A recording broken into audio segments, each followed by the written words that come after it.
Hello. Hello, can you hear me?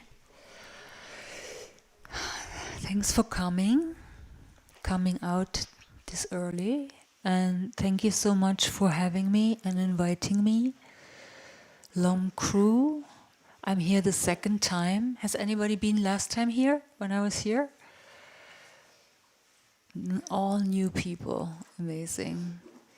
So thank you so much for also setting up all the tech. I don't know if you saw online that Marie cannot make it today. She had a personal emergency, sadly, and we can have her only remotely, so on the screen, unfortunately. But nevertheless, she's going to be there. And my name is Antje, AGF is my musician's name, and I will play later music for you. I will sing for you. And first I want to talk about a little bit my other kind of work I'm doing and also explain why Mary and I actually are on the road. So maybe a few years ago, it was before COVID, we decided to plan tours around former, I call East Block. I run a lot of trouble with this word, but we can talk about this if you like. I was thinking that I was now doing 30 years music and have played so little in the former spaces where I'm from. So I'm born in East Germany. I'm German, so I grew up under Soviet occupation or Soviet, GDR stuff.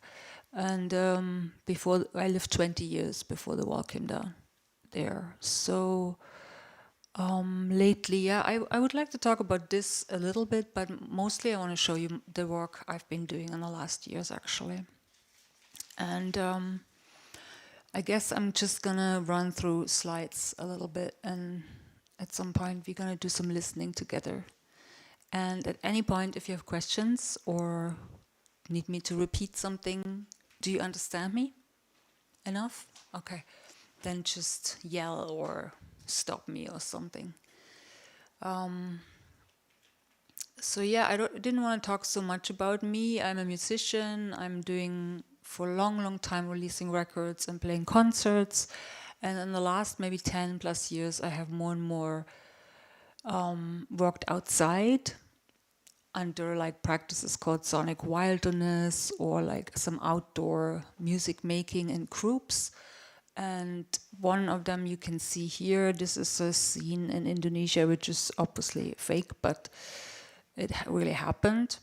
And we've been doing these often feminist camps or meeting outside musicking together. I show a little bit more by examples. This is quickly a scene talking about borders, because it has been so influential on me that I wasn't able to leave the GDR as a young person. And I thought I would never be able to leave the GDR, like North Korea nowadays, right? Like people can literally not leave. So it was like that. I don't know if you still know about that, feel that. Do you know this? Yes. So, I mean, it's in your awareness that this was going on, right? So, for example, when I was 16, I was able to travel to Prague and Budapest and also Bratislava, but I could never go to the West. And I never in my life thought that I would be able to go. Like, I was deeply sure that this was indefinite. Isn't that crazy? Anyway, it wasn't, luckily. And still borderization, and now also what's currently going on with Europe, and you all know the new border politics and Fortress Europe and Frontex and all that stuff. So I just wanted to mention this as a like kind of background situation. Anyway, so as an electronic musician and producer, I have been coming from all sorts of like software and techno and technology related music making, more and more going away from that again and thinking about more conceptually what I want to do with music. And one thing how I could explain that to me was this way, that I would say, okay, I want to grow my sound. I don't want to predetermine my composition. I don't want to use a software that tells me how to arrange my sound. I want to grow sound like mycelium is growing, or nature in general. So I made lots of projects around that. For example, here, this was a collaborative musicking event in 2015 in the north in Finland.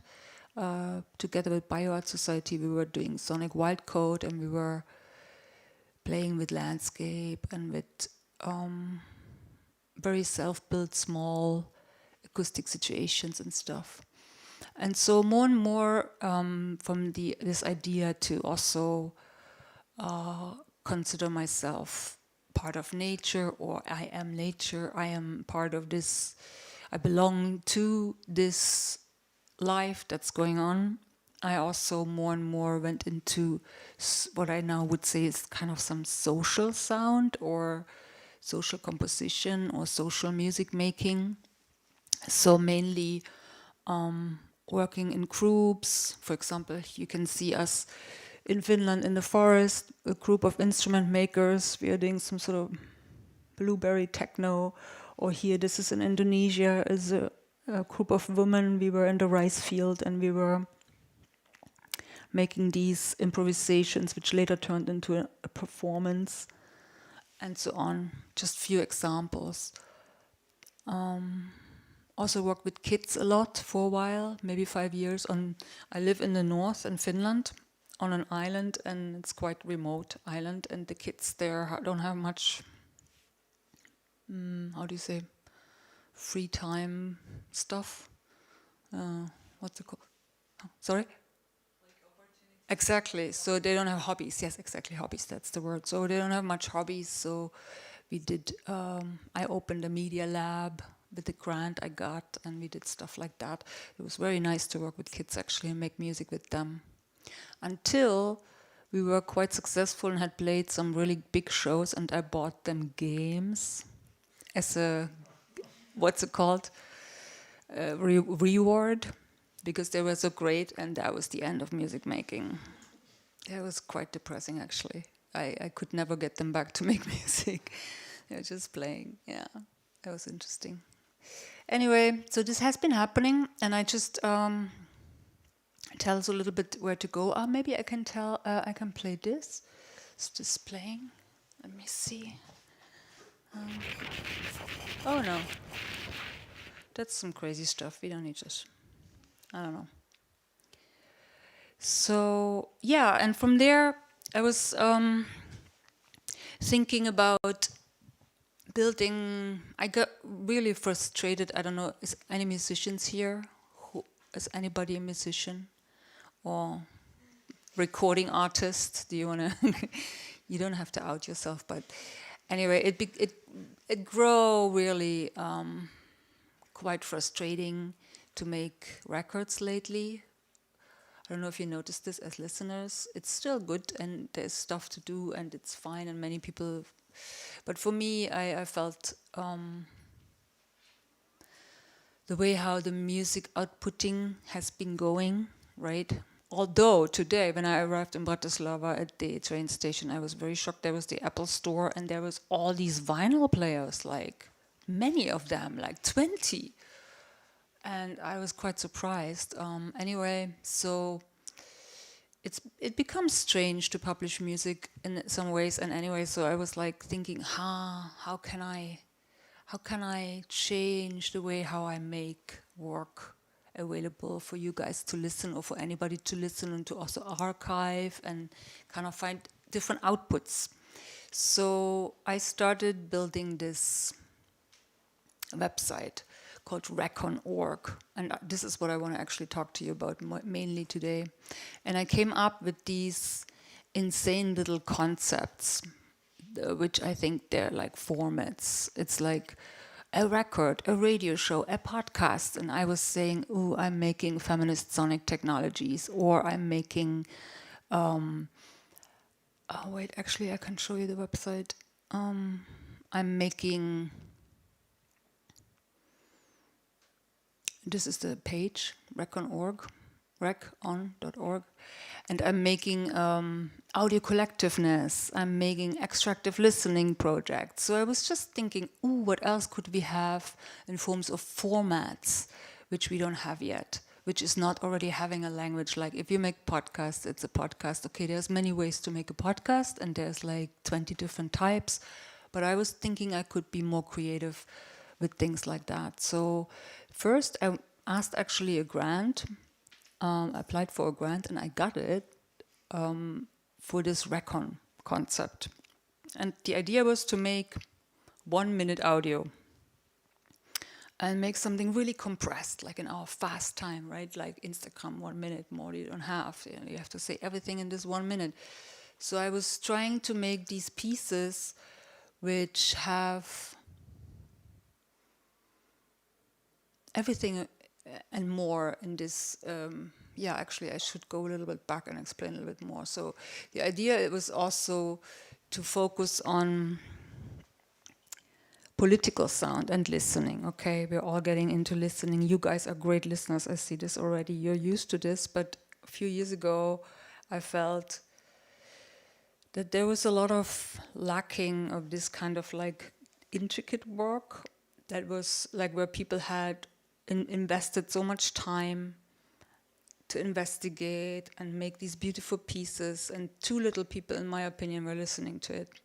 So I get quite frustrated with that, like that somebody would compose a beautiful, complex piece about, I don't know, Gaza, and then there were like 10 listeners or something. So I was thinking it would be also great to facilitate more of that kind of work. You know, we have all these like streaming services, and we're having these records, and we're having like all sorts of ways how we can 100 million times listen to some trap track.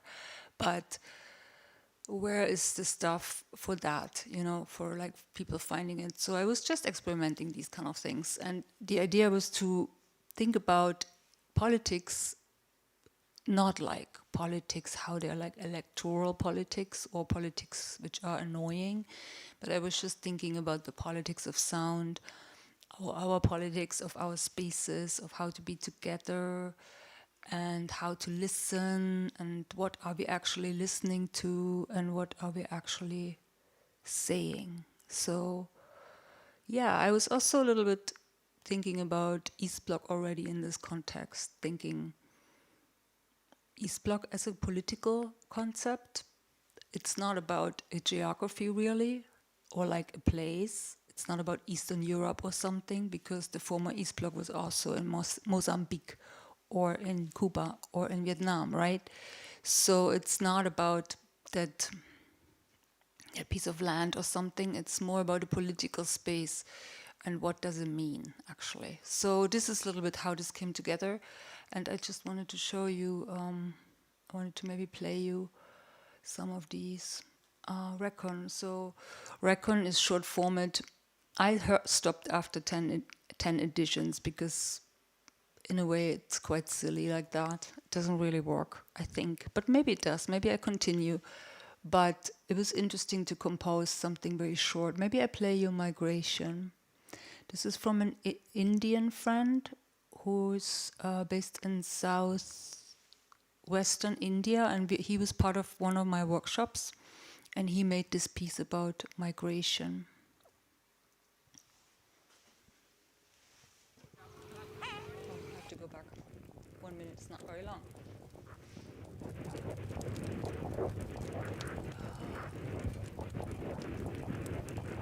There's something going on that's not supposed to be going on.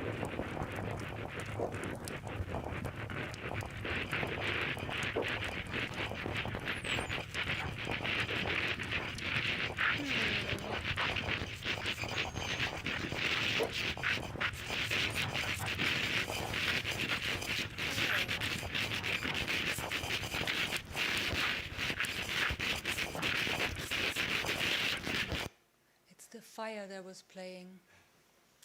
Found it. Okay, now Migration.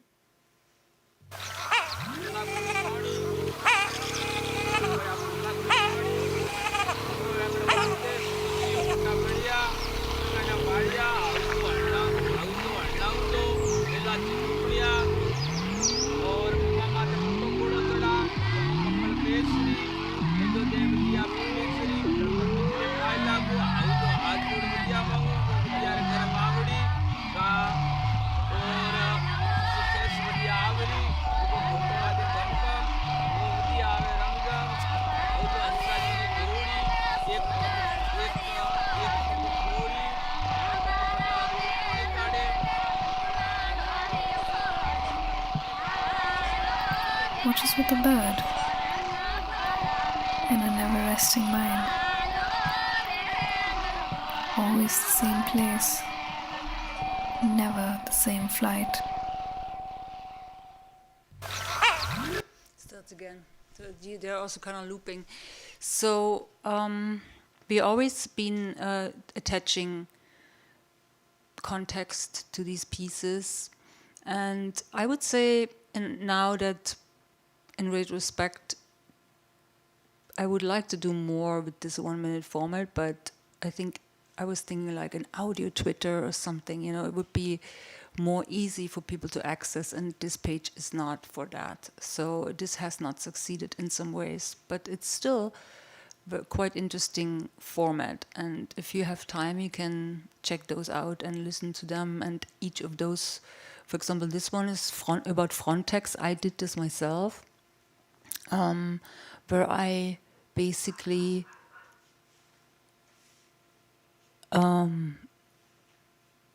zonified the Frontex budget, which I found online. This is how long Frontex exists. Yes, it was founded 2005. You all know what Frontex is. Frontex is the European Border Army, which was founded in 2005. It's based in Poland. Some like horrible big looking building in Warsaw, and they have now this. So this was made in 2020. It's even now much more. As you can see, their budget is crazy, and it's about keeping Europe free of migrants, non-white people. You know, very shitty shit. So. Anyway, I was talking to journalists. It was a very interesting project because I was working very closely with journalists. These journalists you can see here. You can also read about in a public Etherpad about all these facts I collected, these articles and how they built Frontex and how it was made and how the militarization is going and blah blah blah. I mean, since the Russian full-scale invasion, we are much more used to this kind of militaristic and constant situation and talk about war, right? So it's a little bit less hidden, but this is a different story. So, I mean, it's very interesting material to look at. We can also, here it links also to the European,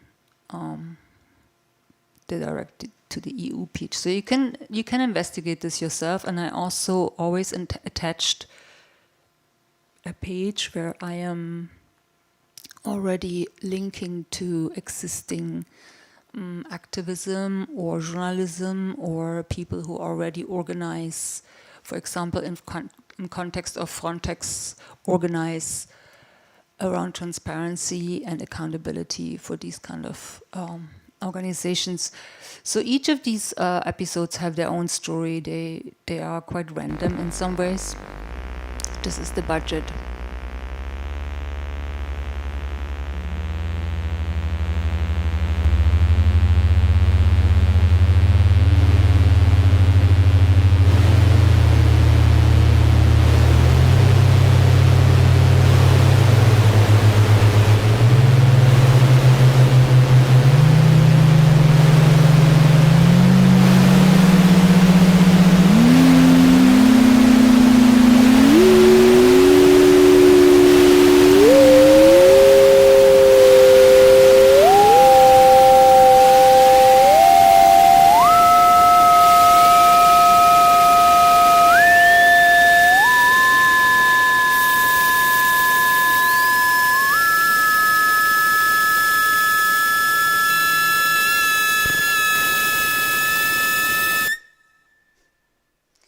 Obviously not pretty either. So yeah, I was using a synthesizer to make this happen. Just for you shortly to see these examples. So But since then I have moved on, and I'm mostly working with feminist sonic technologies. I've done over 10 episodes, and they're very beautiful, partly, and very interesting collaborations with artists from around the world. For example, Sri Lanka, the US, actually Czech, a student of mine made a piece, Chile. This is one of my favorite pieces about Colectivo Las Tesis. Do you guys know Las Tesis? Anybody? So, wait a moment, I have to reopen. Maybe I can talk about this a little bit. And so Las Tesis is, Colectivo Las Tesis is a Chilean-based art collective, and they have made this chant, maybe you've seen it, like this feminist chant against rapists, the state as rapist and police as rapes, and they have made this really strong poem and chant, which they first in 2019 performed in Chile, and then it went around the world, and it has been happening everywhere. So, for example, on this page you can follow in a reader the exact history of this, how they made it and how they came together. This is Silvia Federici, a famous feminist, and how they made it, and they made this chant into a huge movement. It's everywhere. It's still going on. You can follow them on Instagram anyway. So they have, I've interviewed them about voice and body and vibration in this piece, and how they felt of how they developed it and what they thought was coming out of it. And this is quite a long piece, so we're not going to listen to it much now, but it sounds a little bit like that. With the public area, we think it's very important to feel freedom with what we hear and to express our bodies freely in the public space. I think it has a lot of relation with that. I think that most of all our body parts are affected when we do the chant in some place, because it's like to relate it with the other thing that I was saying, that your body connects with your mind, with the sound of the music, and they're not disintegrated, so they're one piece.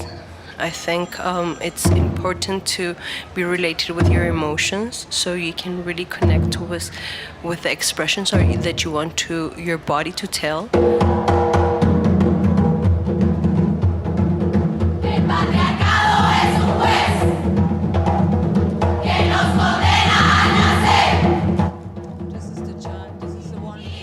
This is one in Puerto Rico. Have you heard it ever before? No one? That's crazy. So you should check this out. They're like so moving. They made them in all languages, and just a friend of mine made them with Afghan women in France, actually. So it's a beautiful, beautiful art project, related in sound and body and performance. And I was very inspired by them, and I was just basically interviewing them there in this piece. So what else? I'm going very quickly through things, so just to give you a little bit of an overview, and the rest is maybe, if you want, you can check out yourself. This is a piece I did together with an Indian scholar. Her name is Sunaina Arya, and we became really, really slowly friends, and she wrote this amazing book called Dalit Feminist Theory. Do you guys know what Dalits are? They're like one of the lower caste peoples in India. So she is from that caste, and she wrote this amazing book, Dalit Feminist Theory, which is very interesting feminist theory, in my opinion, the best I find. I'm most inspired by it, and we made this piece together with. She was very shy. She didn't want to be recorded. She didn't want to use her voice. So it took me a lot of time to work with her. Actually, it took 2 years to gain her trust to do this with me. but eventually we did it, and now we already work on new pieces together. And I used actually the music from this Dalit orchestra, which is from her region. So it has been really interesting. I play you a short bit from this.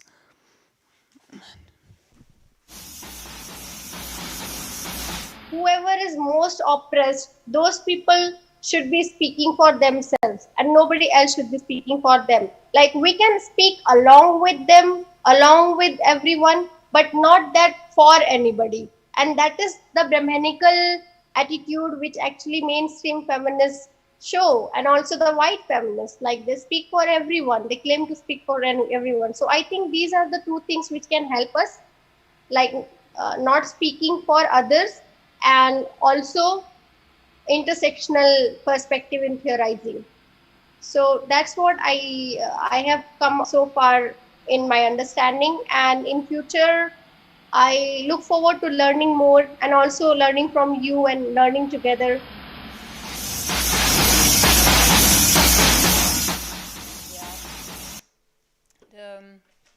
You can actually listen to her entire interview. I edited this interview of hers and gave it also to the page.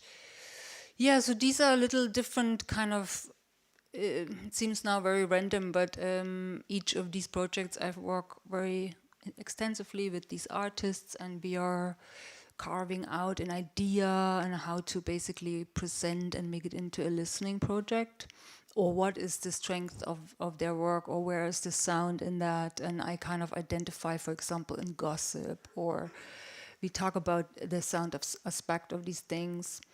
This is one I made with a Vietnamese friend,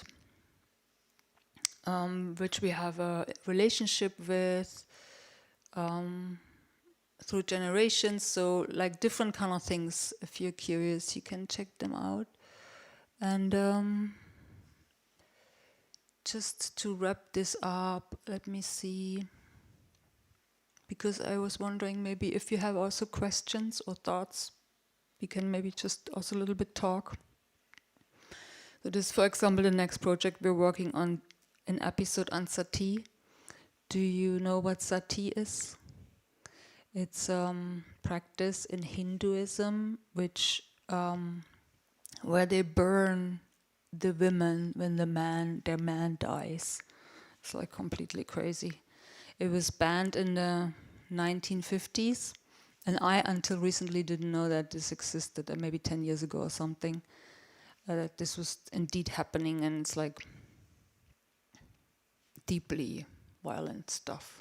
Anyway, we made a really nice piece about this together. Yeah, so working with different kind of concepts which have like either social or political implications and what they mean with listening. For example, now I opened a new project called Land Acknowledgement, where we look into indigenous peoples' sound practices, and I already released now 3 episodes. You can also check them out. And for example, this project is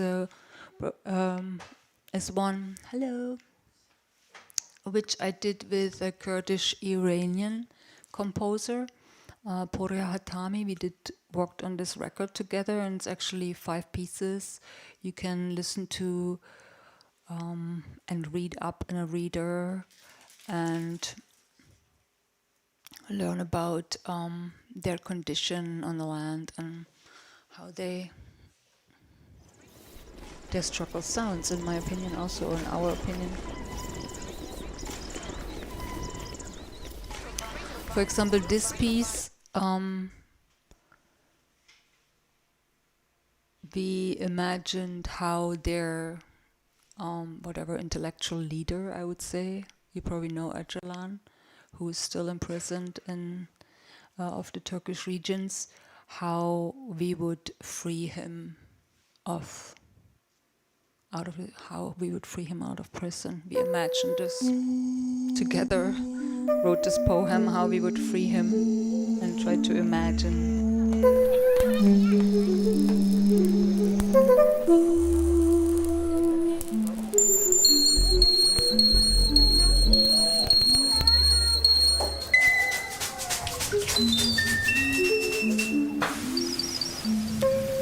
Stage 1. Dreaming.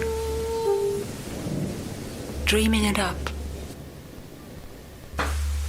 First in silence, then sharing with comrades.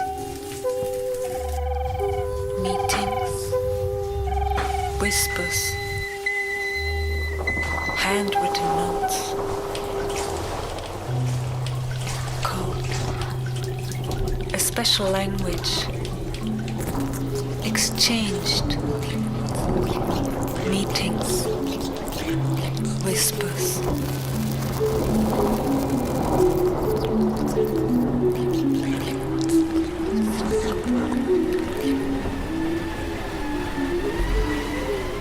Stage 2. Yeah, I notice Maps, I'm already up with my time, infrastructure, no? more code. Soon. So Finding I a helicopter. if you're interested, you can go. It's online and can listen to it. So I just wanted to show you this project I'm working on, and everything is quite. Well, I'm trying to be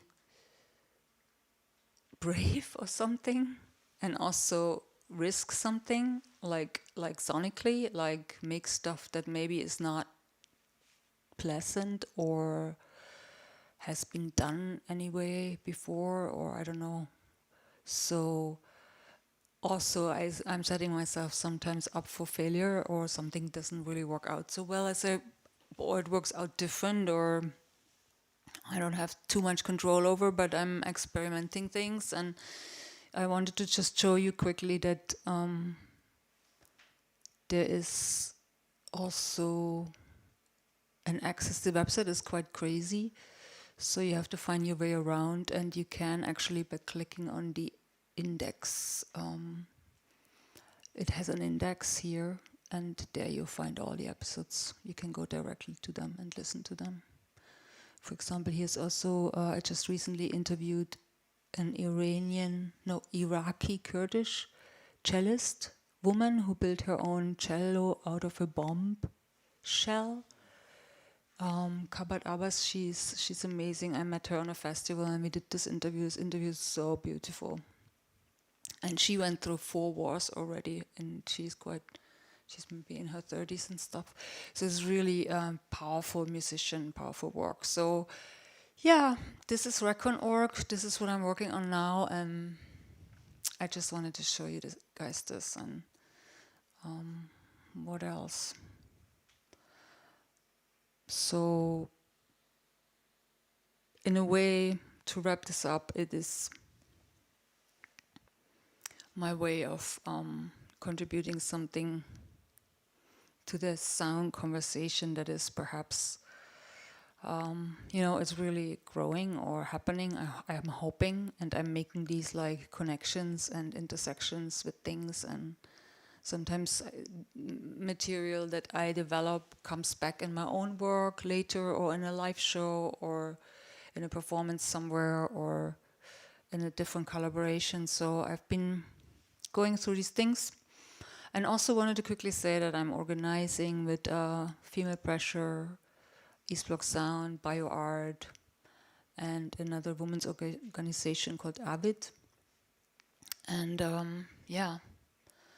so I was wondering if you have any questions or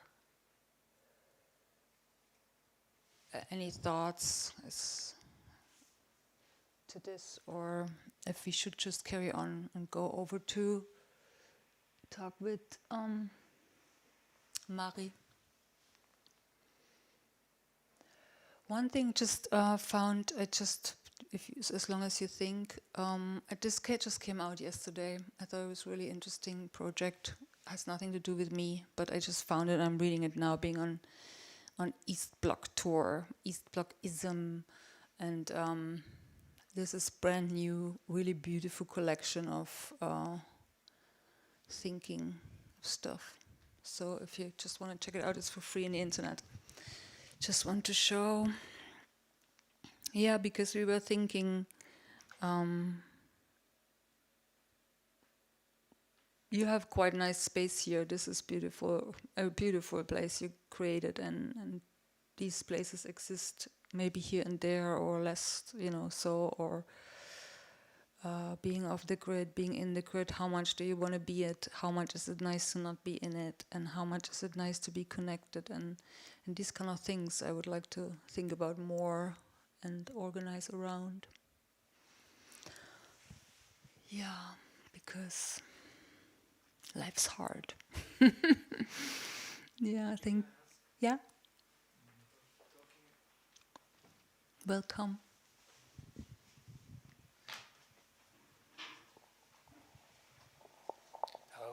Hello. Maybe I would ask something about this East Block. Is there anything? I mean, we did. How to put it? Is there anything special which makes you interesting in this topic, like East Block identity, or is there any identity? Is there any sound identity, or is there anything which makes it as a kind of it's a word which. No, it is absolutely not. And I just recently spoke to an indigenous scholar from the Lakota peoples in Northern America, and she also said to me that she kind of despises this she doesn't like identity politics because she thinks it distracts us from what's important and makes us too crazy about ourselves. That's what she said. It's not my words, but she said that. And she was saying that she much more cares about relations. And that's what indigenous people keep saying. They care about relations, and they care about relationship to the land, relationship to your people, relationship to the things you do and use, water, river, and so on. And I don't really have yet 100% developed thought about this. It started. There's quite a long story to it. It's a total different story, actually. Years ago, I was thinking about these identity fields and how, for example, in feminisms, people organize around black feminism, indigenous feminisms, and lots of books came out. And I was noticing that all these books were written by Marxists and black feminists like Angela Davis, and beautiful contributions from all over the world. And all these books and all these meetings never had anyone from East Bloc in there, from former East Bloc territories. And I started to feel about this really strangely. Like I was like, wait, you talk about Marxism, you talk about revolutionary love, revolutionary lives, but there is an entire world that has tried, or maybe not even tried, but there was this world who tried to build a world around and failed miserably, as we know. But nevertheless, I was thinking, what's going on there? And so I was questioning these things. Where is the space? And there's other things like that. For example, COVID. I was very shocked that former Eastern Bloc countries had so horrible COVID responses. Like if you look at the statistics, the top 20 countries are East Bloc countries who have most deaths per population because of COVID, as we know it. So we don't know much enough about COVID, and I don't want to talk about COVID at all, but just I notice something about neglect, something about ignorance of this space. And this is in the music scene even crazier. So we started to notice the constant ignorance of our art, of the artists from the former East Bloc, and so on. So I started to talk with a few people about this, and we built this project called East Bloc Sound. We are just a Discord server and loosely connected. For example, Marie and I are connected like that, and we have a Twitter and a SoundCloud, and we started to loosely organize and fail, and then we did few nice projects. I didn't want to talk about this today so much, but you can look it up. Like we made, for example, Ukraine support compilation when the war broke out. We raised more than 3,000 within the first month to send to queer and feminist organizations in Ukraine. And we did several actions together already. Several podcast series exist. And this is also a reason why we're now here on tour, because we are thinking, what else can we do? How else can we... I don't know. I don't know. I don't have really 100%. I would like to know from you guys too, how do you feel about that? And I mean, you guys are all relatively young. I'm also German on top of it, so I have another total fucked up identity, from a long time ago to handle or to deal with in this entire context. So I'm not even really a super representative of this space, but it's something I've been thinking about. And there's this amazing book by Eva Majewski. Do you know this? It's called Feminist Antifascism, and she talks about the semi-periphery in this book. And that really resonated with me also in context of East Bloc. What does it mean that we had this world that existed for a while and totally is gone, and then was nationally worked out, but there is no larger conversation, in my opinion, on a world stage about that. There is all that crazy shit that's now going down with Russian war, and you all know that what's going on. It's crazy. So I think the lack of discussing the space and a lack of discussing what really happened, good and bad, shitty and maybe also some good things, I don't know, like everything that has happened, maybe to your parents or to your grandparents, I don't know, but like people we're meeting every day outside who now do this weird stuff. I mean, this is something that I'm thinking about a lot. I also gave some interviews already about this. I can forward them to you if you want, where I talk about this more precisely or more conclusively. Yeah. I mean, yeah, because we had some discussions about this East Bloc thing or Eastern Europe music scene. Why is it not that well represented in for example, Western media or media which we all follow, like exactly. The Wire magazine or those kind of. Yeah, and our network, loose network, has pushed for representation, and we have succeeded. So we have already gotten some. Yeah. I was just wondering, like, whether that's something. This Eastern Bloc thing is something, because I mean I remember when wall came down, and so I'm not that young, but there is a much younger generation which they might not feel that that's that important thing, and I mean then of course creating this identity politics can go into this how to say completely wrong directions. Yeah. But yeah, I think that's for me that's very interesting. Still very interesting issue, but I wouldn't like to kind of narrow it that it's to do with the wall, which the wall came down, or a big or it's connected with that history. I think there is something which stayed after that, and stayed and kind of. Yeah, and I even have this when I go to Vietnam. I feel it. This is also something I cannot explain, and this is something I would like to talk about. That I feel even I am a German, I'm raised under the Soviet Union, so I still have some sort of like rest of that in me, and I feel it if I go to Georgia or I go somewhere, I have this connection much more strongly than when I go to France or something. But that's very personal, so it's really interesting, and maybe it's the wrong word. East Bloc, maybe East Blocism. It's for me in the beginning. It was almost like claiming the word bitch or something. It was like claiming this word for this topic. It was a provocation in a way, and I wanted to use it to get this somewhere going. And we lost actually lots of people with this also, because they said we don't want to be associated with that word. We don't want to be associated with the past. We don't want to go back there. We want to be like them. And that's also interesting. And it's also really interesting what Eva Majewska writes about the semi periphery, and how we in this kind of like space of neglect, I would say, I think it is space of neglect, that makes us yearn for be like, like them, but we are not. And what are we? And how can we?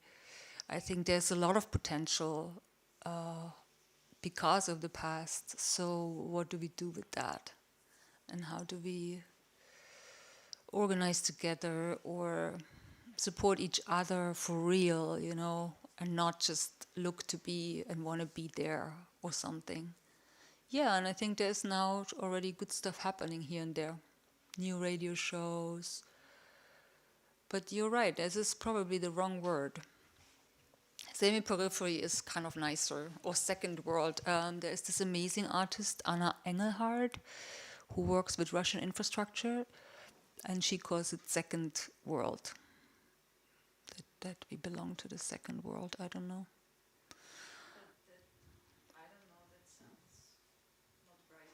No, it's hierarchical, and she was also putting this in brackets, obviously, because we have the third world. What the fuck, like first world. It's like so hierarchical. It's so wrong, but yeah, I agree with you. But we need language, I guess. That's why also we're doing this tour, and that's why I'm doing this work, because I feel the language is missing. And if we are dealing with the Western language, for example, I became known as a musician because I made a record called Westernization Completed when I was 30. And then I made 10 years later Westernization Continued, and I'm close to make a piece called Westernization Reversed. No, but so I have always found this topic in my work, and I think I sometimes feel I was the only person doing that. Like, I don't know, it's like really weird. Yeah. Maybe I have a question connected to that. Is do you think your work and music has always been activist and political, or was it like a gradual shift, or was there some benchmark point where you like thought, okay, I need to dedicate more time to activism with music? Yeah, I mean, I have went through everything, Like as a young girl, I wanted to do pop music, and then I did some pop music, and I thought I didn't like it. And then the wall came down, and I was completely clueless. I don't think it was such a fucking shock. And then I kind of worked myself towards expressing, and I think I was influenced by hip hop a lot, like the way how rappers talk about their crew and their place. And I did this, I kind of copied them, or like not copied, but I a little bit used that kind of concept in Westernization Completed. If you listen to some pieces there, I literally talk about East Germany. And I literally talk about the wall and all that stuff and how that was. So a little bit kind of sampled that kind of technology rappers have, but of course, obviously, I'm like a white woman, I can never be a rapper, but I was just putting this into the music. Yeah, I did lots of different things, and I guess then there was also times where I made instrumental music, like really beat-driven, just stuff that sounds really good or something. But parallel always looked, and then there was this moment where I went outside a lot and made this like outdoor sonic wilderness with people, as I said earlier, like social sound. And yeah, I felt all the time I would like to be more political, but making a political song is quite difficult. Like, it's not easy to do a political song. So I don't know, I guess I'm looking for some form of expression and sound that has that, of my time, of me as a post-techno artist or something. So yeah, and now also I want to facilitate others. I want to help them to be heard, and I want them to be sound better and help them to come to their voice or something. More like a teacher or curator or something. do many things. You know, when you get older, you have more capacities for stuff like that. It's just like it comes along with that. Or when I was teaching in Brno for a while. So I was like working with students there and trying to bring out their voice, you know. Yeah. Thank you for the questions. Maybe we should, yeah? Yeah, 100%. Absolutely. Yes. Thank you.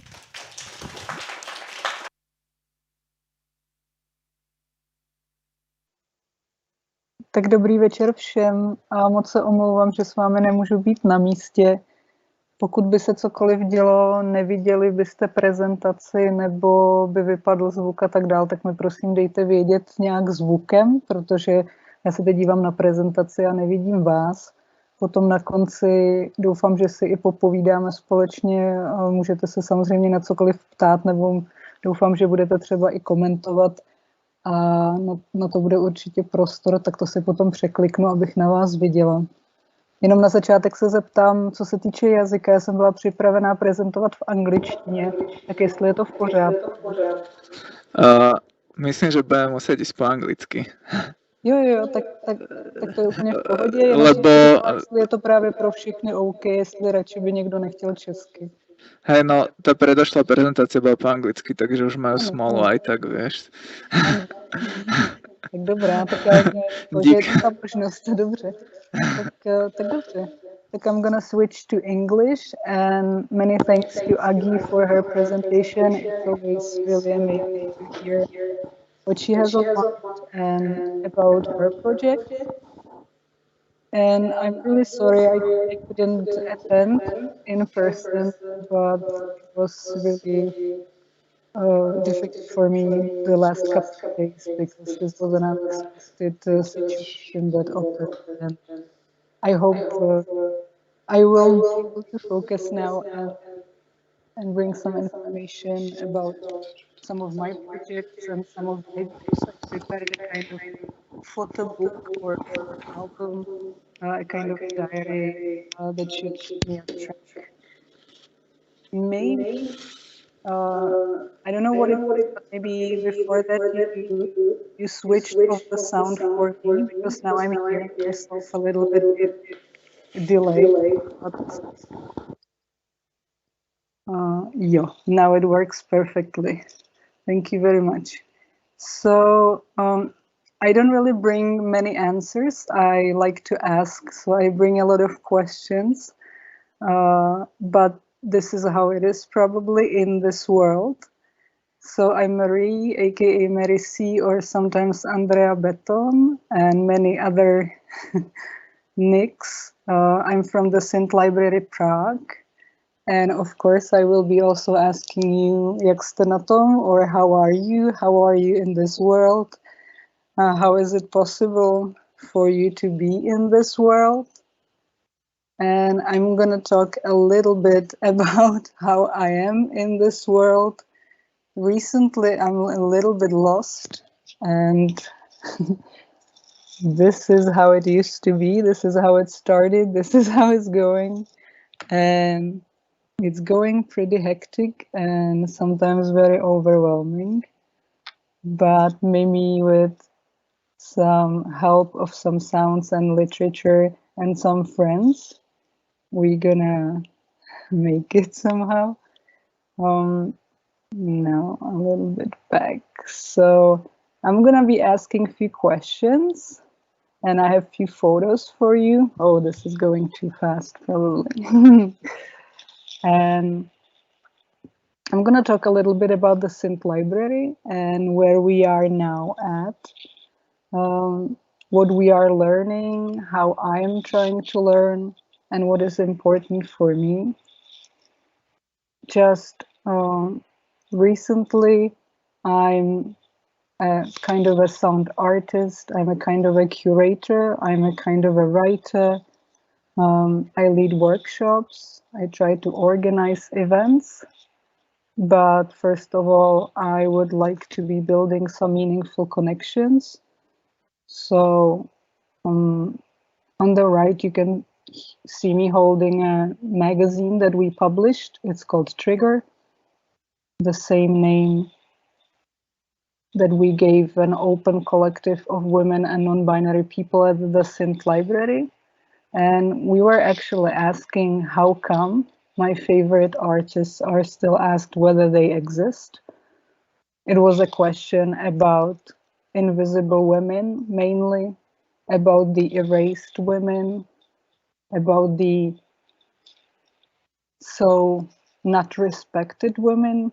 And I was also asking how come I see them, how come I hear them. That was one of the main questions we were asking, because we know there are women that like to make music, that like to make sound. And it's not that long time ago that some people started asking, oh no, how come we don't have that many women producing or women making sound? And of course, the women have always been here. Maybe they just have been written out of the history or not respected and pushed out of the scene, pushed out of the textbooks, etc. So my other question was, can we play, or are we still fighting? And this question sometimes comes to my mind when I'm preparing in a club and I meet a sound guy who's treating me very suspiciously and very weirdly and sometimes very rudely.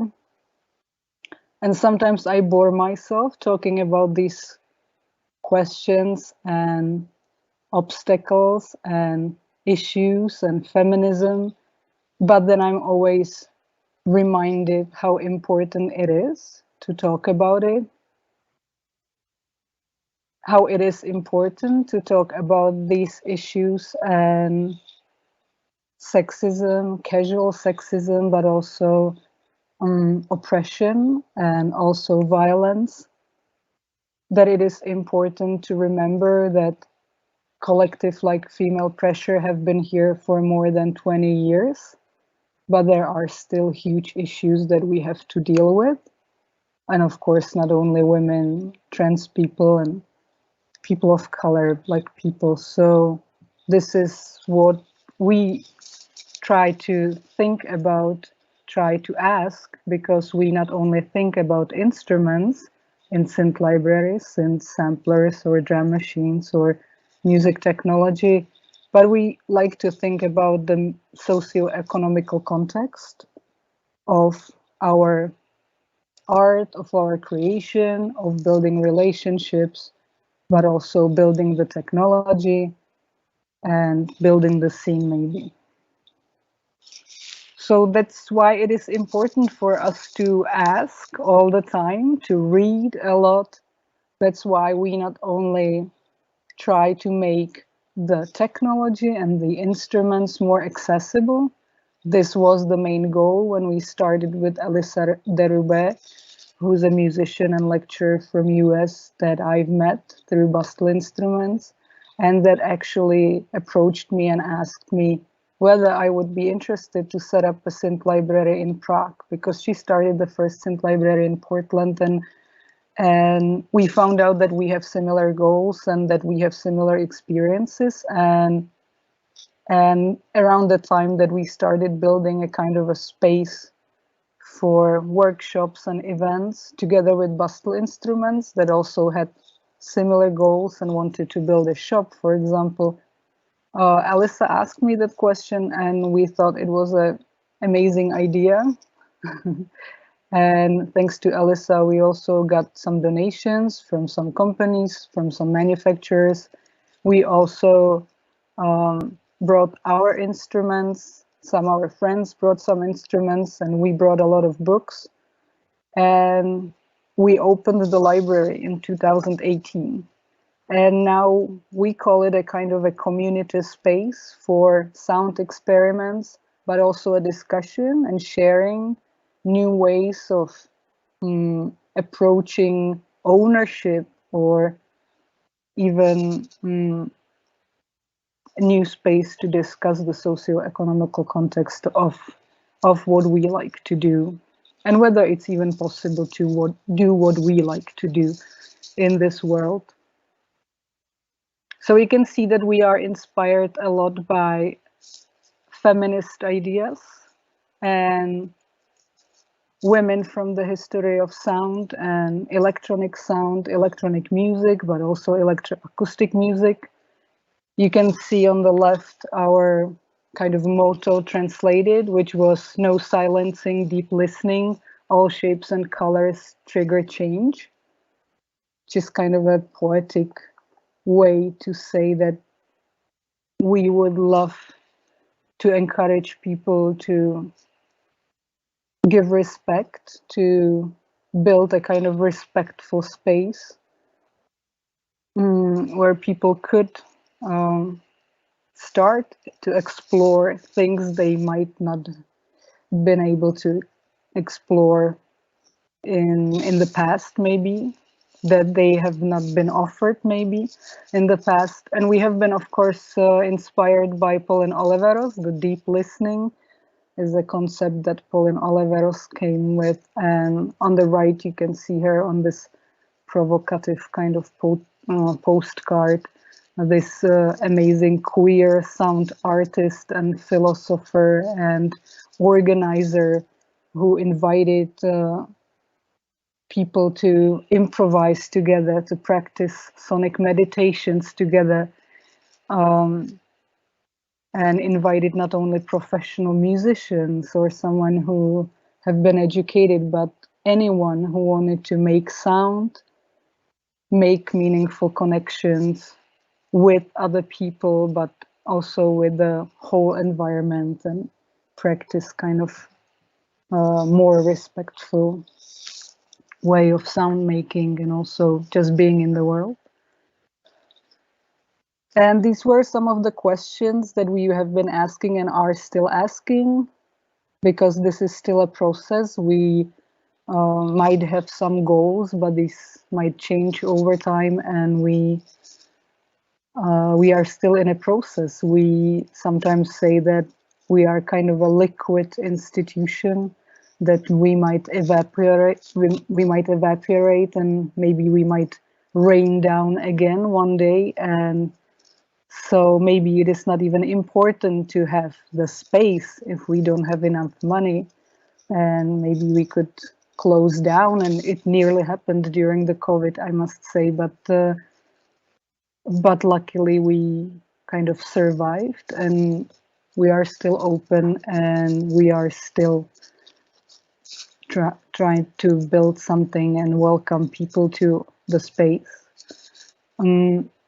We have been asking who has a voice and who is heard, and who defines the rules of the game. You probably know that, let's say, electronic music, electronic dance music is a lot of the times connected to white, wealthy, middle-aged or older guys, even though the music was created by queer Black people, and it has a very interesting, vital history, but somehow we ended up where we are now. We were asking who gets to the power to produce, quote unquote, the culture and the knowledge, and what knowledge is respected, who writes the history. How come I open a textbook and there is nearly zero women mentioned when it comes to musical composition in general? How come that only certain people gets to design technologies that we use? Who defines then how we communicate? And also, very importantly, who is in the room when we discuss? Who is in the room when we play music? And also, what happens if we together ask more questions, and even very basic kind of childish questions? And I was reminded by Paulo Freire, the author of Pedagogy of Oppressed, that was recently translated to Czech. What happens when the oppressed asks why? Maybe the system then will not be able to stand, because Um, yeah, related to music, and again, is music and sound expression for everyone? I studied violin, and I remember that even your body can be an obstacle if you would like to play an instrument. Your motivation can be an obstacle. Maybe you don't want to be a professional musician, and that can be an obstacle. Um, are the music instruments and music technology for everyone? Obstacle can be money. Obstacle can be that you are victim of some harmful stereotype. Maybe someone just assumed that you are not interested in the technology because you are a woman. But that's of course not true. But you know, some people assume that. Some people, even at school, can assume which instrument is for girls and which instrument is for boys. And of course, this gendered instruments, this doesn't make any sense, but of course, it's still a thing. We have been asking who is respected, who can become a genius even. In music, a lot of the time we talk about these geniuses, but do we really need the geniuses? Can we respect someone who didn't uh, didn't get the status of genius? And can we, in related to music and sound compositions, composing and building, can we make time and can we change the tempo? And that's some of the questions that we have been asking in our space. Like, is it possible to set up a space where there is more time for certain things, more time for things that we love and we think that we can't pursue them? And a lot of the some of the important questions that we have been asking at the library are you thirsty, are you hungry, and would you like to have some tea or coffee, because that's also very important, and maybe that's much more important than the sins. These are some of the quotes from literature that inspired me and that I also brought to the library, and I hope this can also inspire others. And some of the quotes has been part of our Trigger magazine that is all about women making sounds and also organizing events. And some of this literature, of course, most of the literature that you see, the quotes are from feminist literature. Dawn Foster from her Lean Out book, or Sarah Ahmed from her Complaint book, Adrienne Mary Brown talking about revolutionary ways, pleasure activism. These are very important inspirations for us, and also I'm reminded that it's coming a lot of the times from women of color or also working class women. And we are of course reminded that there were of course women composing and writing poems, even that earliest Cassia of Constantinople. So yes, there have been women composing and there are still women composing, but we see what we value and we are taught to value only certain things. So that's also important to remember, but we can change it. And as I hope the culture and the systems are modular, so hopefully we can reassemble and we can trigger some change. But for that, we have to be empowered and we have to collaborate, because there are some strong obstacles in a way, and we might feel very powerless and very discouraged and very precarious. As I mentioned, the literature is also important for us, not only the instruments. So time to time we have reading circles. This was a reading circle of cyber-feminist and xenofeminist literature.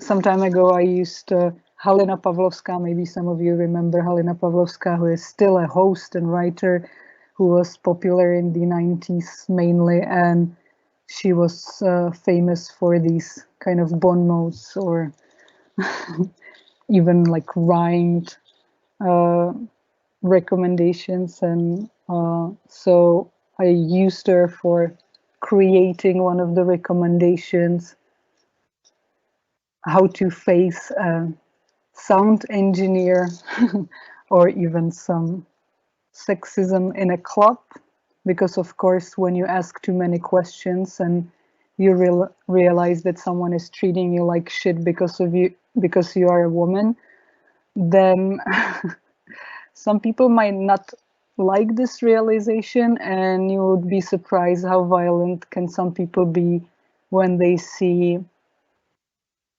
a workshop that is dedicated only to women, non-binary and trans people. So yeah, turn up the volume if someone tells you you're a hysterical bitch or you're just freaking out. Yes, women play synths, and yes, there is a lot of them, and sometimes they lead workshops. Like on the left, that's me, Elisa Coast to Sea, and also Nicole Strobachova that collaborates with Bastel Instruments and who led a lot of workshops at the Synth Library. And yes, we can play synths, anyone can play synths, and it's actually not that complicated. And these are not the Rolls Royces as Moog hope they would be. We hope these could be just common instruments that anyone can use, and we try to make them accessible. That's one of our goals. But of course, like, there are not only obstacles when it comes to some of the structural problems, but there are some consequences that might be anxieties and social anxieties, depressions, and other conditions that I also went through. And maybe you want to play a synth, but maybe you are not able to prepare a lunch or a breakfast for yourself. And that's also something that we have to deal with. And even after COVID, I felt that these obstacles rose, and there was even much more of them. And this is one of the main obstacles when it comes to coming together, building some kind of community. So we first have to feel some hope, and then we can join some groups, some collectives, some maybe resistances. So this is still one of my biggest questions now. How can we empower each other and heal also together? Because that's really important. Or how can we maybe grieve together? Before the pandemics, or like, yeah, some time ago, I created a podcast with Institute of Anxiety. That's one of I find this project very important. Institute of Anxiety, that has many different collaborations and many different outcomes. And my podcast was about revolutionary thoughts in music. And because I was focused when I previously worked on Radio Wave, I was focused more on hip hop, grime, and other genres coming from African diaspora. And in this podcast called My Emancipation Don't Fit Your Equation, that was inspired by Lauryn Hill, one of the rappers I was inspired when I was a kid. And in this podcast, I wanted to give voice to musicians, artists that I admire, and I think their story is important. On the left, you can see Abdu Ali. On the right, you can see Mazma Dreamworld, but I talked to Gaika, for example, and other artists, also some local artists. And I didn't want to write essays. I wanted to ask questions and hear the voice of the artist. That was important for me. Not writing reviews, not writing essays myself, but letting the artist speak for themselves. And this was a kind of a feminist sound pack or sample pack that we created with the Trigger Collective that was part of a digital residency at the Digital Feminism Festival, where you can see what quotes we added to the sounds that we created. You can still download the sample pack, including these quotes, on trigger.bandcamp.com. And because I like to ask questions all the time, I was also asking some questions at the Lunch Meet Festival, where we were creating a kind of mind map of the so-called independent electronic music scene. We were talking about what we lack, what we can offer, what is needed at the moment. And we were trying to come up with some solutions. This was during the COVID pandemics, and we agreed on many things. And my question was also, what can be the next step? Maybe that's one of the questions I can ask you afterwards. How can we come together, really? Because it's still a mess, and this on the left is a contribution from an exhibition of Eva Koťátkova, My Body is Not the Island, that is on a display at the National Gallery in Prague, that I also collaborated on and contributed sound with, together with Ursula Scheregi and also Martin Tvrdý. And on the left, I thought this kind of, I felt this kind of contribution on the left. When Agi talked about inspiration, being inspired by hip hop, I have to say that hip hop culture was a huge inspiration for me as well. That's why I included this motto, and this was peace, unity, love, and having fun. And hip hop culture is still probably one of the main revolutions that I look up to and I found very inspiring. Same as writer and activist Bell Hooks, who also wrote a lot about music and hip hop culture, and also feminisms and white supremacist patriarchal culture, which is, yes, a lot of academic worlds, but this quote is very important for us to be reminded of.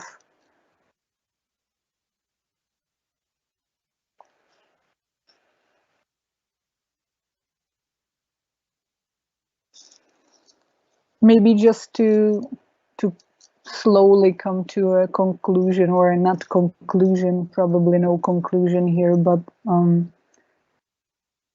just few thoughts for the end.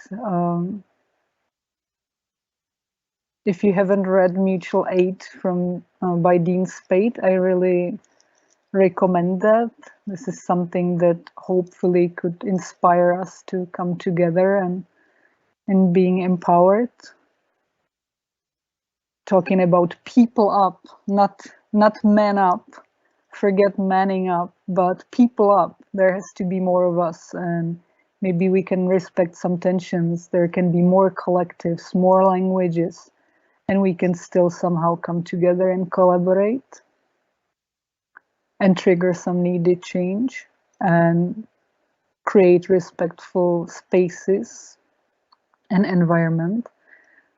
I still think that it's important to give all power to the imagination, because I don't dream of industries and hierarchies. I'm really curious about a meaningful connection and some vital change. That's why I love experiencing our open mixes where people can present their music, and it doesn't matter if you're a beginner or if you're an experienced musician. Just bring your music, bring an idea, and these evenings are always amazing for me. I don't need to be listening to someone who was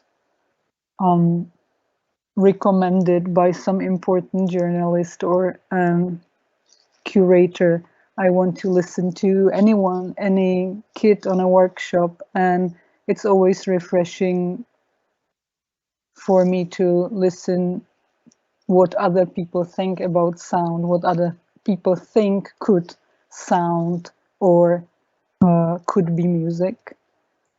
And also rest in resistance, just be careful and focus on healing and don't overwork and don't just jump to so many issues because it's you should focus on your feelings and your mental and also physical health, of course. And I hope we'll be able to learn and unlearn more together in the future. That's one of my main wishes. And this page is for you. So I hope if you have any questions or comments, I hope it was not so chaotic or messy, but I would love to hear from you because I will today sadly miss the part where I will be able to go out and talk to anyone around and exchange.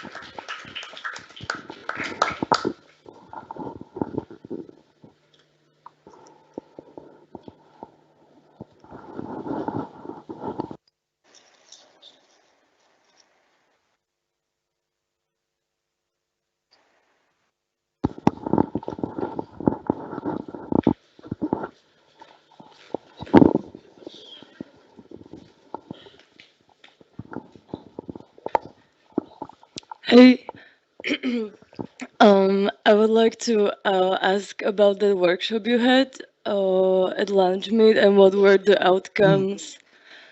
Because yeah, maybe there are some things or ideas I have about Prague scene, and I'm really curious because I missed it, and I'm just wondering what's lacking and what's the what are the pluses or minuses or like some positive things about the scene and something that you feel like it could be better or yeah. Great, thanks for the question. It was a kind of workshop of mapping. It was a circle. We came together. It was probably about 15 people or something like that. And we have been thinking about like what is missing, what we complain about maybe when we just go for a drink or meet at a concert, and what would help us, what we rage about. And one of the important points there in the presentation was communication.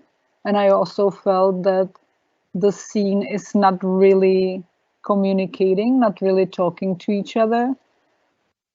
And so that's one of the main things. When we had the second workshop, it was even more clearer because at the workshop some people met for the first time even, and they were saying, oh, I thought that you don't like me and things like that. So there's a certain feeling of having a competition on the scene. And of course this is a kind of neoliberal thinking that we that we apply even on the so-called independent scene, because of course the so-called independent scene is still following a lot of the industry standards or industry let's say advices and stuff like that. So, and there was also a question about where are the journalists, for example? How come that the young journalists or the young media are not presenting what's happening on the so-called independent electronic scene? So the scene didn't didn't feel supported by the young media, even the young media. Also, yeah, there was this question like, where are the young people? Like, how come the older or experienced people don't support them? There was also a question of how some of the platforms that have been founded during the COVID, how they could continue, if there is a possibility to still stick together, create some sustainable collective or platform. And also there was a question about some, like, let's say, urgent topics, like a safer space, or like, you know, who gets to even feel safe at spaces like clubs, music clubs.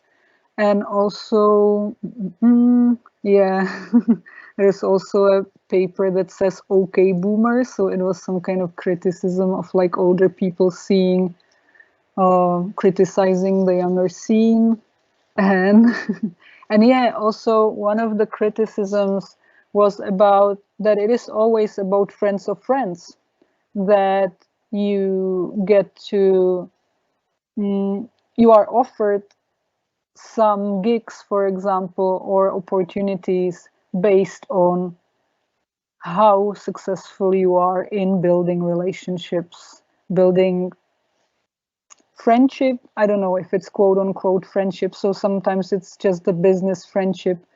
So, so yes, it was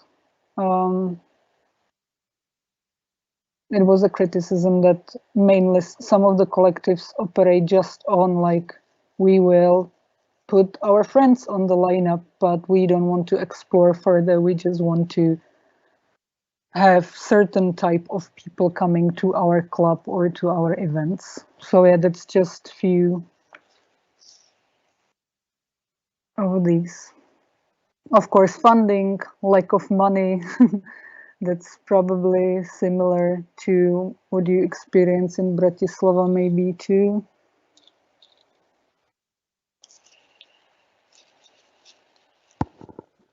Yeah, thank you. I noticed probably all of those aspects, so you just confirmed that.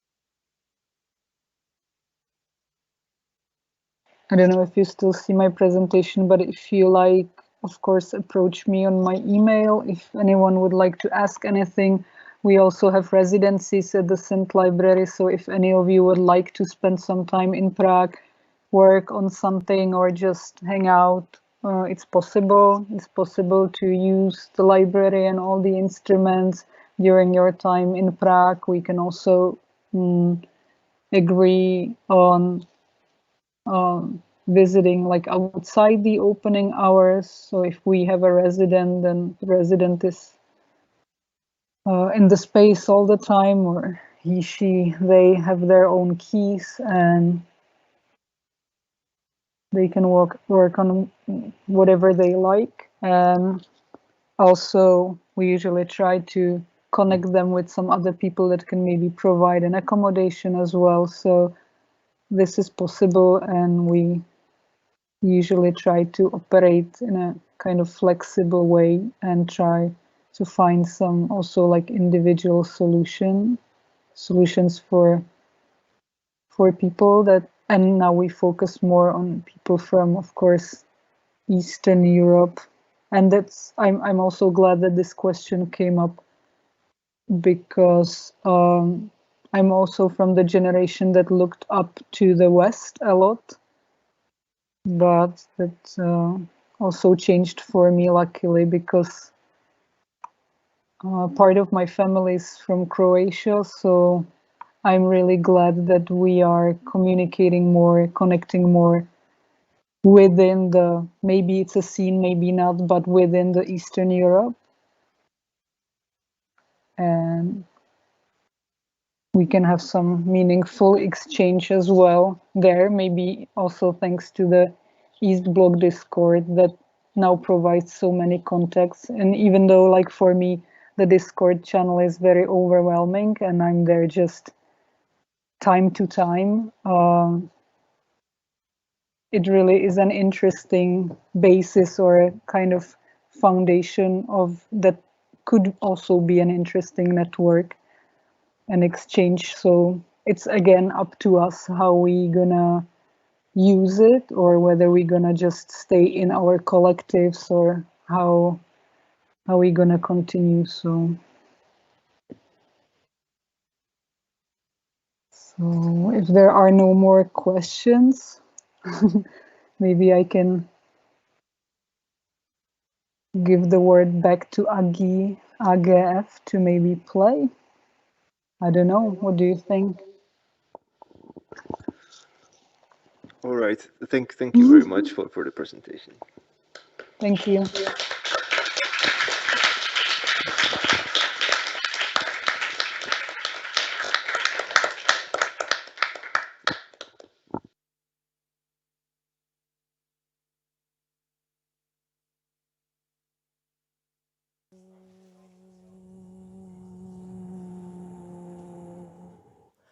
Open. Open. Are you open? Oh.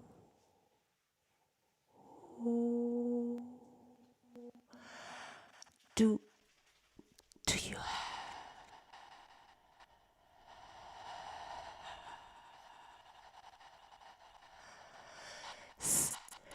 skin in the game? Do you Understand power. Are you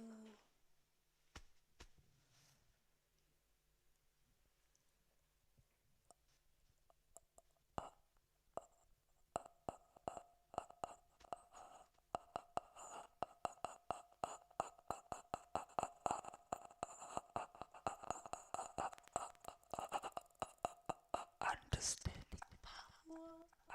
Do you understand power? Do you understand power? Do you understand power? Do you understand the forms of power?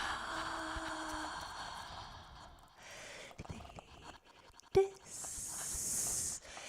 dissonance of power. Do you understand what we're dealing with over here? What are we dealing with over here? Do you understand the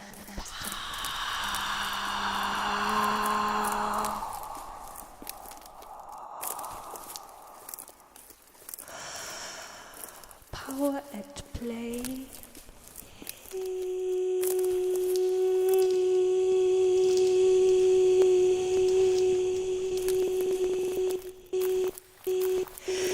Can you actually handle it? Handle it. Handle it. Can you actually handle it? Can you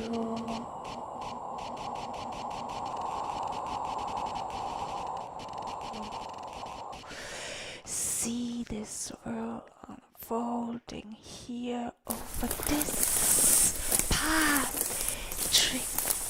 Negotiation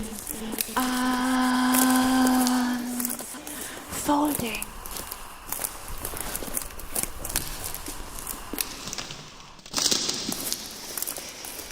There is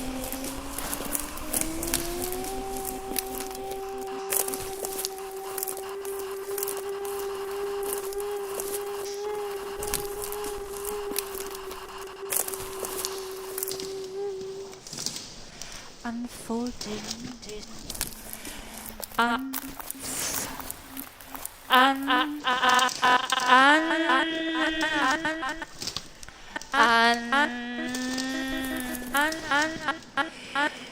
There is no final, no, zero, zero, knowledge proof, zero, knowledge proof of A to be expected, open, shattered, slopes, shattered slopes, like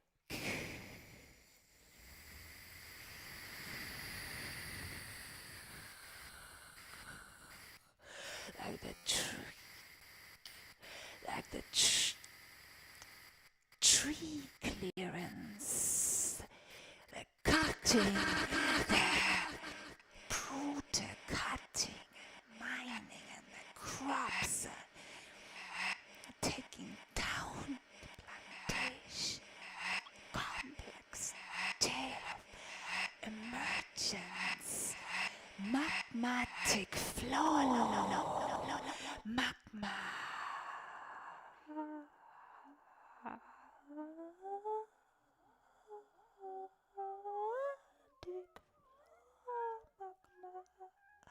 Like a magmatic flow, like patient growth. Can we grow patiently, like slowly, taking time to breathe, taking time for attention, taking time for the free.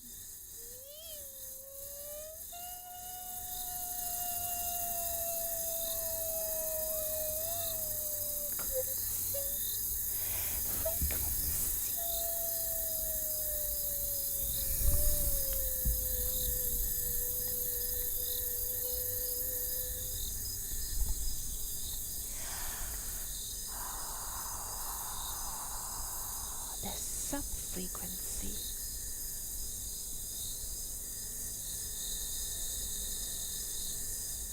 Everything we can hear within that.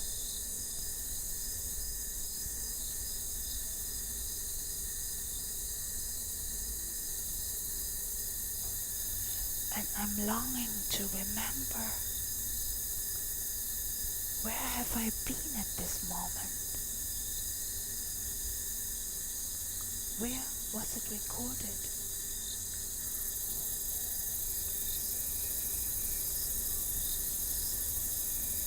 The forest. Which part of the forest?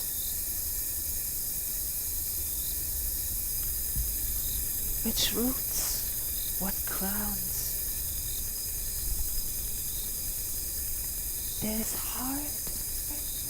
There is heart everywhere. Everywhere. In negotiation. No final.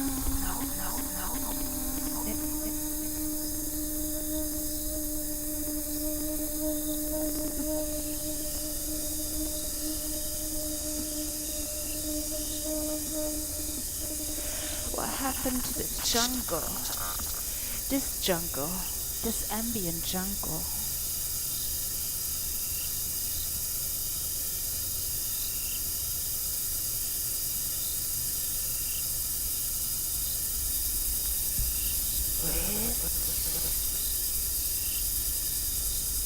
Coming up from the roots to the crown.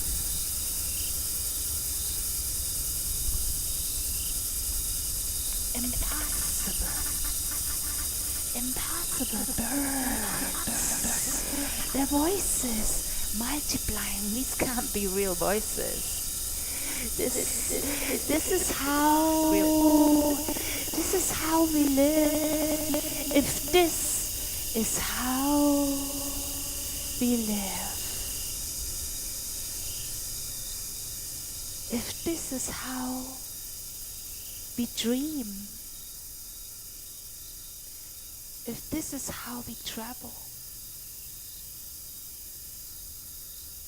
underground, if this is how we dream,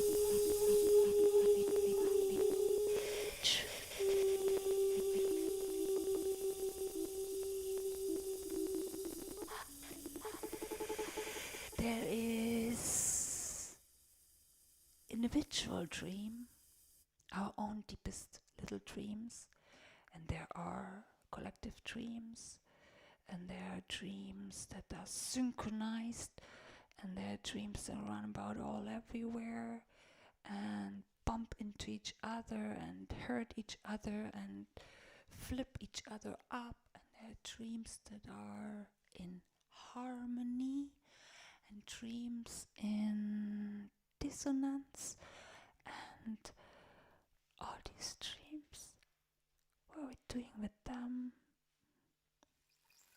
Start them up, make them grow, ideally not restrict.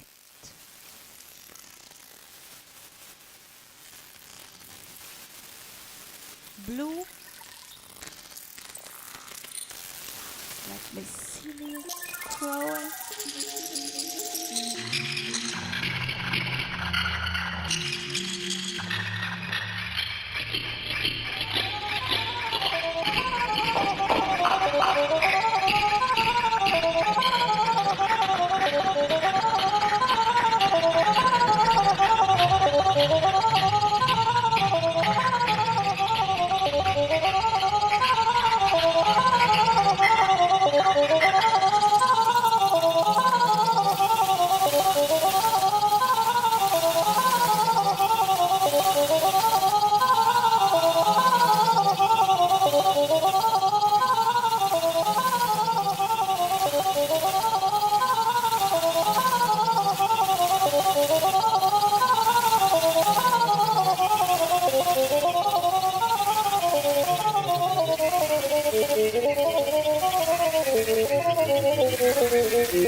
So, what is the plan? Huh?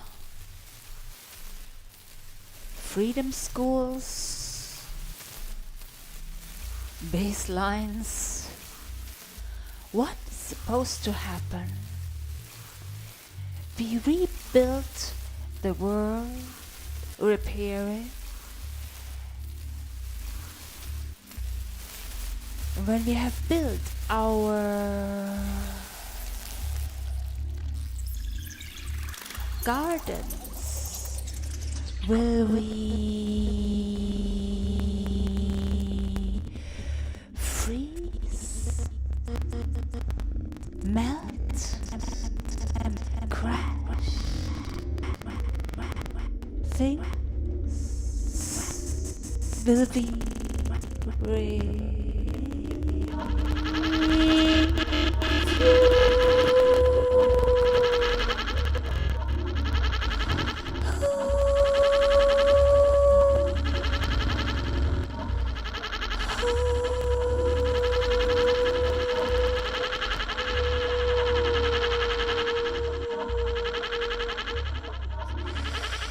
Can we hide? Is it possible to hide? Some try, they're trying, but at the same time, how do we show up?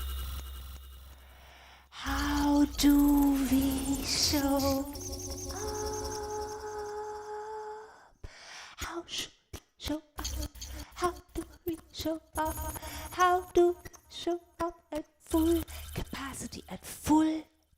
audacity.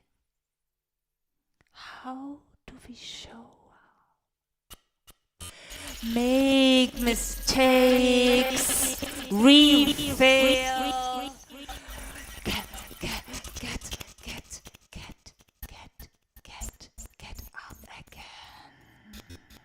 Rest. Stop these silly effects. Show up for each other.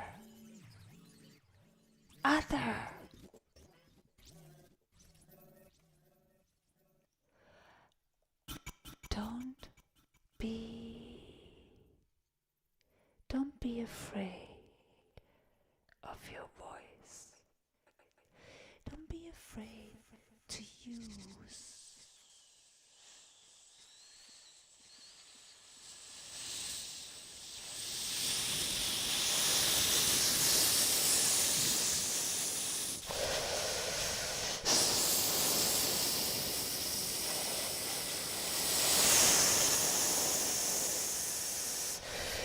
your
I am life.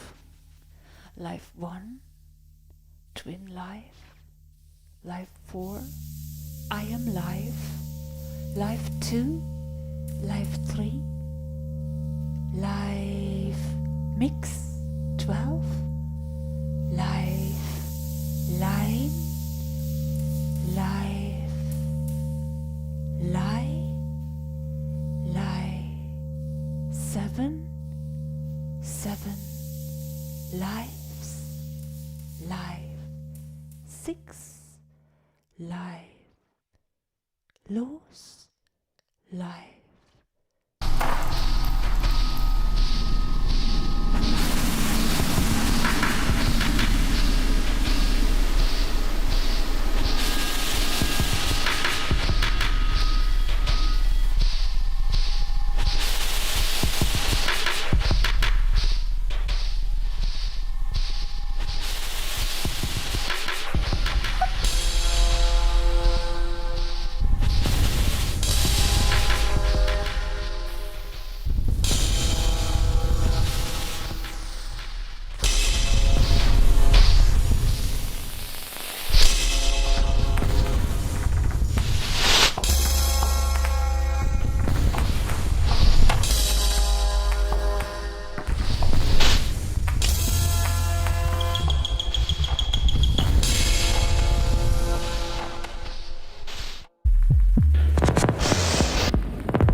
Here we are, ready to live.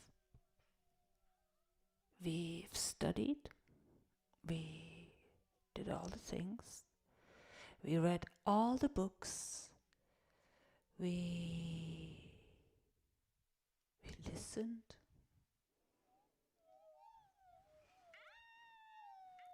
we've been silly, we've been running, we're wolves, we connect the wires, and we tried to fly, and we multiplied, and the lift was real. 100%, I swear, it was real. We raised our voices, the voices were real. We gave wings to the voices were real. We gave powerful narration, vibration, even notes, scores, notation that shouldn't even exist. We built rhythms, all these rhythms with machines and without machines, just us together. We did all these things. We synchronized them, and we are using, what is it called? Quantization, making that shit tight. We did all these things. Where's it lead? And melody and rhythm. We did all these things.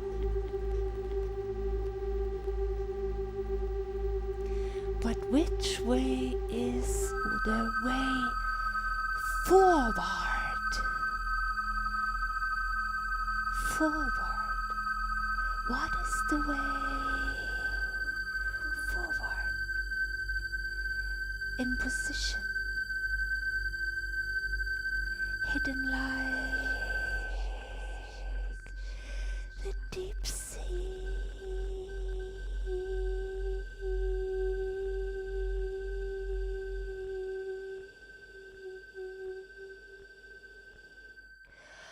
Our bodies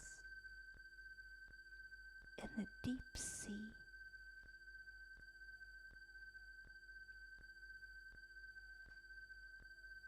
ready to be mined, extracted.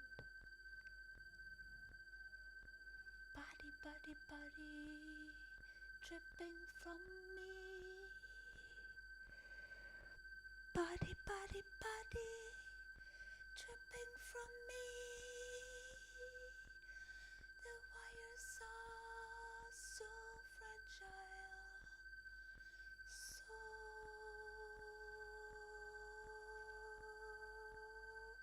fragile. We are so fragile. We do all these things.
Are you safe?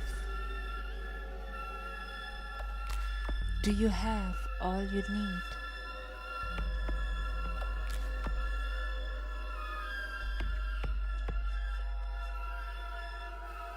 Are you ready to truly fight? The body, the punk, the ultimate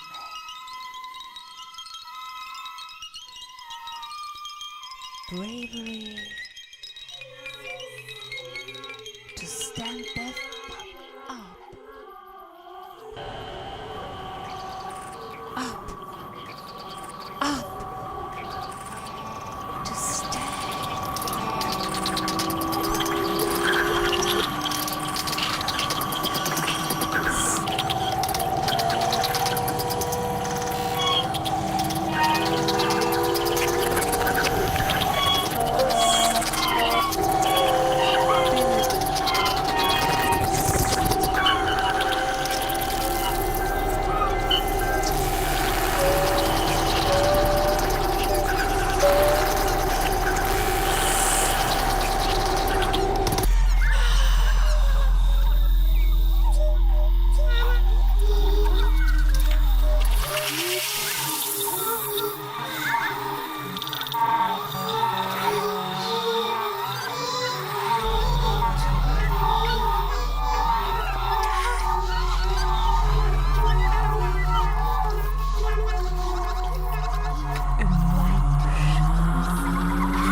But we are sitting on the ground.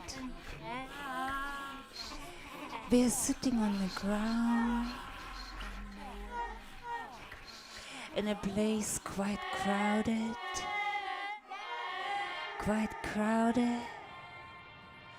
like birds they met, with ice bed. Does anybody know these lines? Anybody ever heard these lyrics before?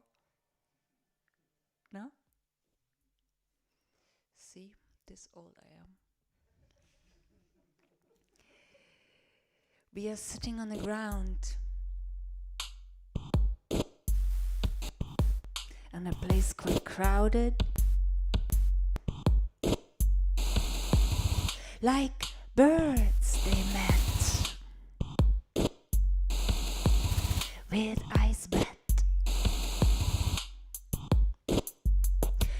and full of fascination.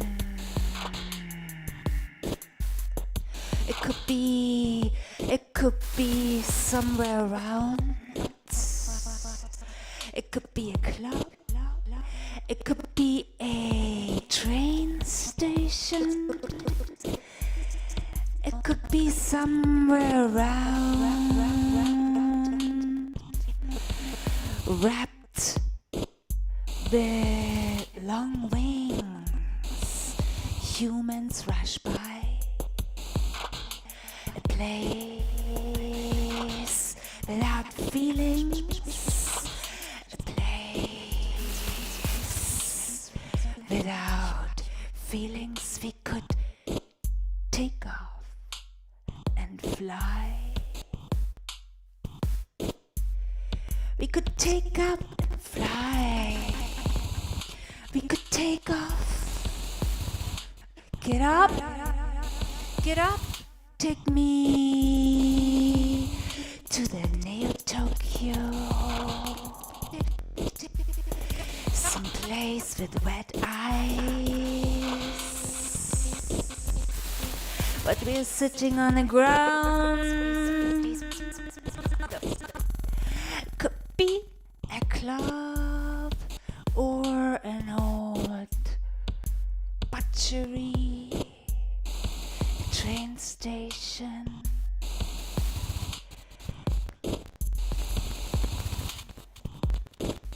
We could get up and fly. We could get up and fly. Yeah, that was my good old hit years ago in some very wild version. And yeah, thank you so much for listening to my rumble bumble. Thank you.